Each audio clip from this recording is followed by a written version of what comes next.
Robert Browning এর একটি সংক্ষিপ্ত প্রশ্ন নিয়ে আলোচনা করব, সেটা হচ্ছে অ্যান্ড্রিয়া ছাত্র থেকে, why does Andrea consider himself a failure as an artist, অর্থাৎ অ্যান্ড্রিয়া কেন নিজেকে একজন ব্যর্থ শিল্পী হিসেবে বিবেচনা করে। Andrea was a very fond of his wife Lucrezia, অর্থাৎ অ্যান্ড্রিয়া তার স্ত্রী লুক্রিজিয়াকে অনেক বেশি পছন্দ করতেন। হি বেগস হার দ্যাট, তিনি তাকে বিনয়ের সাথে বলেন যে they should end it quarrel over whether the painter should sell his paintings to a friend of his wife's, অর্থাৎ তার স্ত্রীর যে বন্ধুর সাথে একটি পেন্টিং বিক্রি করা নিয়ে যে একটা ঝামেলা।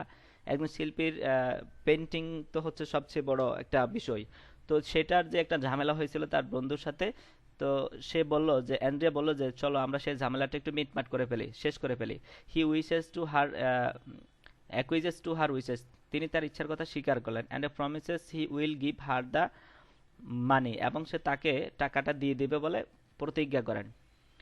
If she will only his hand and a sit with him, এবং বলেন যদি আমার হাত ধরে এবং আমার পাশে বসে, by the window from which they can survey Florence, এবং সে যদি আমার হাত ধরে বসে জানালার পাশে বসে ফ্লোরেন্স শহরটি যদি আমার সাথে একটু দেখে, তাহলে হয়তো সে করবে। অর্থাৎ কে কে চায় না যে তার স্ত্রী তার সাথে একটু বসুক, কথা বলুক, একটু রোমান্স করুক, কে না চায়, হ্যাঁ সবাই তো চায়। He admits to feelings a deep melancholy, এবং তিনি তার এই বিষাদের কথা, বিষণ্ণতা খুব অনুভব করেন।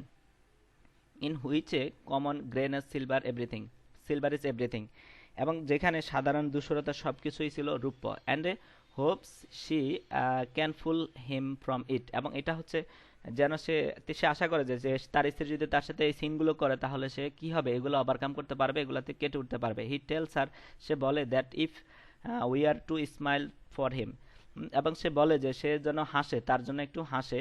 হি would able to fool himself from such sadness, এবং তিনি তার সকল দুঃখ থেকে তিনি আবার ফিরে আসবেন, সকল দুঃখ ওভারকাম করে তিনি আবার সে সক্ষম হবেন, ওভারকাম করতে, তার দুঃখগুলো বিষণ্ণগুলো কেটে উঠতে তিনি সক্ষম হবেন। অ্যান্ড্রিয়া বিবেচনা করেন himself a failure as a an artist, অর্থাৎ তিনি নিজেকে একজন ব্যর্থ আর্টিস্ট হিসাবে নিজেকে বিবেচনা করেন। Both because he has lost her first pride, এবং এটা ছিল তার কারণ এটা ছিল তার প্রথম গর্ব।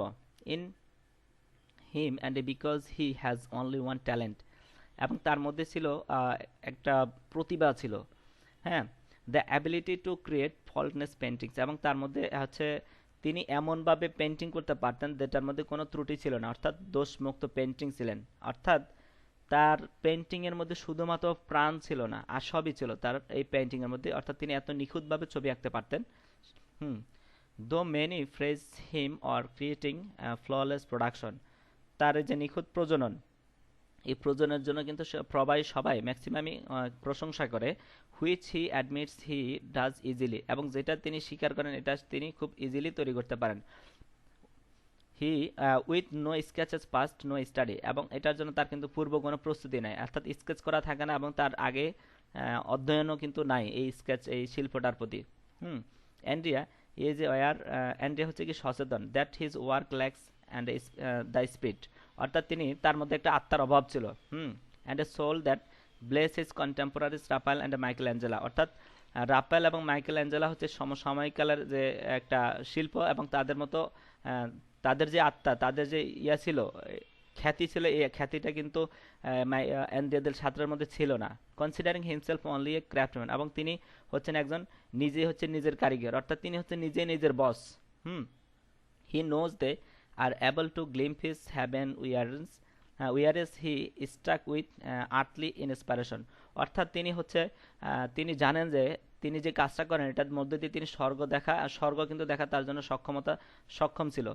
হুম, স্বর্গ দেখা তার পক্ষে সম্ভব ছিল, এবং তার হচ্ছে দুনিয়াবি অর্থাৎ জাগতিক একটি ইন্সপিরেশন অভাবের কাছে কিন্তু এটা আটকে আছে। দেওয়ার পর যাই হোক, he consider himself to A failure as an artist, এবং তাই তিনি নিজেকে একজন ব্যর্থ আর্টিস্ট হিসেবে বিবেচনা করেন। তো এই ছিল ছোট একটি প্রশ্ন, আশা করি এটা যদি পরীক্ষা আসে যে একবার এই ভিডিওটা দেখবে এটা কিন্তু লিখতে পারবে।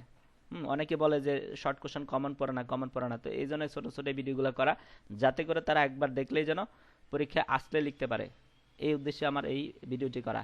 তো আশা করি বুঝতে পেরেছ, ভালো থাকবে।